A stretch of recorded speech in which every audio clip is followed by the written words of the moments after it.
Part of who we are has to do with spectrum and frequencies.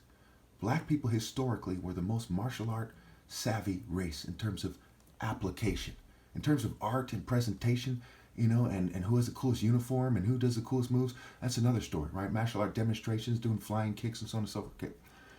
Now, when we look at what they're doing, they're basically saying to all people to some degree, but certainly with an emphasis on black people, we want you to tone down your bodies and your masculine expression.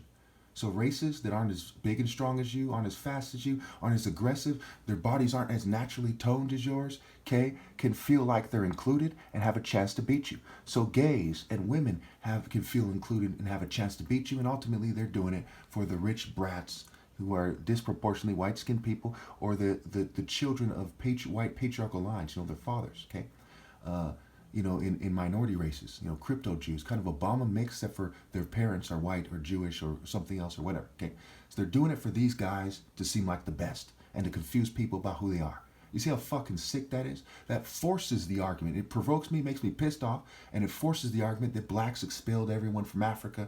It's the logical argument. People didn't just wander out and say, hey guys, we're just going to wander over there. There was fighting over who's the land. You look at the Fertile Crescent. You look at North Africa. Okay, you look at the history of Africans migrating and conquering it. Okay, it was obvious they fought the best. You can look at the spectrum of people and where they ended up and kind of come to the conclusion who initially fought the best, and so on and so forth. Okay, so they forced that argument.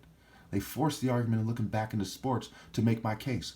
Instead of just simply looking at my moves and not sabotaging me, not fuming me, not poisoning me, and just saying, hey, this guy is the best, and admitting that the Igbo, Obi, Kuro, Obi black belt, and that's Obi mean King Heart Hut and Temple Essence, right? A alpha king, a martial arts king, a warrior king, a spiritual king. Okay, instead of just admitting this, they force these arguments that some people might think of as rude, and some dumbasses, even though I'm half white, might think it's racist. It's just simply how it is. To prove who I am, to prove my rightful place, it's what must be done because you people want to blur the line unfairly and cheat people and call it equality. Okay, and the white supremacists who have it done less to them, the Republicans in their state, just like there's less gun restrictions in their state. Okay, so they can act bad and then, well, yes, we're tougher than everyone else and act like a bitch. Okay, it's fucking despicable. It's childish. It's petty. Think for a moment. Imagine if it was a different race, not yours, that was doing it.